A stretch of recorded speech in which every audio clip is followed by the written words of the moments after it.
తాజాలైన మాజీలైన ప్రజాప్రతినిధులపై ఇటీవలి కాలంలో సెక్సువల్ హరాస్మెంట్ల ఆరోపణలు పెరిగిపోతున్నాయి. సాయం కోసం వచ్చిన వారిని నయానో భయానో లోబర్చుకొని టార్చర్ పెడుతున్నారు. అవసరాలకు అన్ని రకాలుగా వాడుకుంటున్నారు. అధికార బలంతో ఇటు మహిళలను, యువతులపైన లైంగిక వేధింపులకు పాల్పడుతున్నారు. బలవంతంగా బాధితుల నోర్లు నొక్కేస్తున్నారు. వరుసగా వెలుగు చూస్తున్న అటువంటి నేతల బాగోతాలు తీవ్ర కలకలం రేపుతున్నాయి.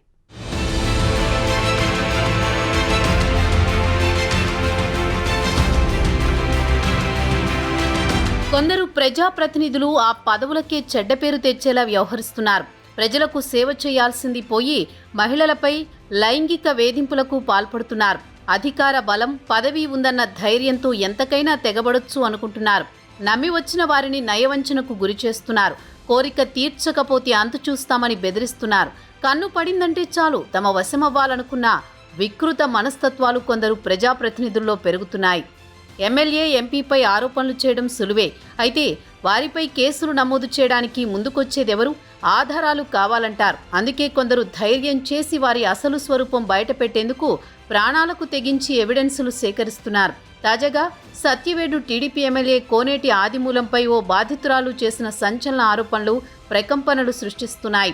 కోరిక తీర్చకపోతే చంపేస్తామని బెదిరించాడని బాధితురాలు అంటోంది. చెల్లి అంటూనే తనను లైంగికంగా వేధించాడని బాధితురాలు అంటోంది. 2019లో సత్యవేడు నుంచి వైసీపీ తరపున ఎమ్మెల్యేగా గెలిచిన కోనేటి ఆదిమూలం తాజా ఎన్నికల్లో టీడీపీ టికెట్పై మళ్లీ గెలిచారు. ఆదిమూలం బాధితులు ఇంకా చాలా మందే ఉన్నారని బాధితురాలు చెబుతోంది.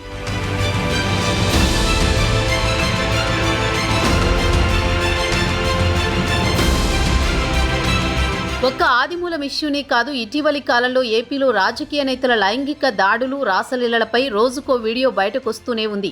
గతంలో ఎమ్మెల్సీ అనంతబాబుకు సంబంధించి ఓ వీడియో వైరల్ అయింది. ఓ మహిళతో వీడియో కాల్లో రొమాన్స్ చేస్తున్నట్లుగా వీడియో వైరల్ అయింది. ఎమ్మెల్సీ అనంతబాబు వీడియో కాల్లో మాట్లాడుతూ అభ్యంతరకర రీతిలో ప్రవర్తించినట్లు ఉన్న వీడియో సర్క్యులేట్ అయ్యింది. కారు డ్రైవర్ను హత్య చేసిన కేసులో పార్టీకి తీవ్ర ఇబ్బందికర పరిస్థితి రాగా తాజాగా రొమాన్స్ వీడియోతో మరింతగా పార్టీ డిఫెన్స్లో పడింది. అయితే అది మార్ఫింగ్ చేసిన వీడియో అని వేరే content video కలిపారని Anantha Babu clarification ఇచ్చుకున్నారు.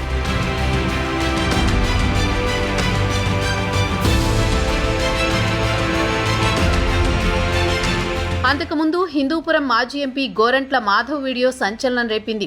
Gorantla Madhav టేపులు అప్పట్లో సంచలనం సృష్టించాయి. మహిళతో న్యూడ్గా వీడియో కాల్ మాట్లాడిన టేపులు వైరల్ అయ్యాయి. నాడు ఎంపీ పదవిలో ఉండి ఇలా చేయడమేంటని తీవ్ర విమర్శలు కూడా వచ్చాయి. అయితే తాను అమెరికాలో జిమ్ చేస్తున్న టైంలో వీడియో తీసి మార్ఫింగ్ చేశారని అప్పట్లో వివరణ ఇచ్చుకున్నా వర్కౌట్ కాలేదు.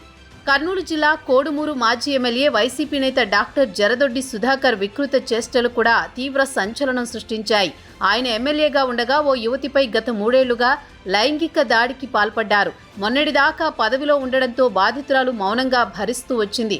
ప్రభుత్వం మారడంతో ధైర్యంగా ముందుకొచ్చి కర్నూలు 2 టౌన్ పిఎస్లో కంప్లైంట్ చేయగా సుధాకర్పై ఫోక్సో చట్టం కింద కేసు నమోదైంది. అరెస్టు కూడా అయ్యారు.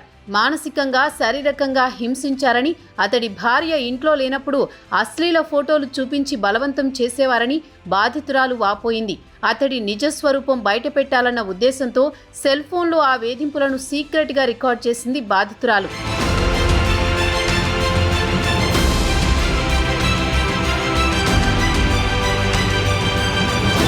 అంతకుముందు వైసీపీ ముఖ్య నేతలైన అంబటి రాంబాబు, అవంతి శ్రీనివాసులపైన లైంగిక వేధింపుల ఆరోపణలు వచ్చాయి. అప్పట్లో అంబటిపై కొన్ని వీడియోలు వైరల్ అయ్యాయి కూడా.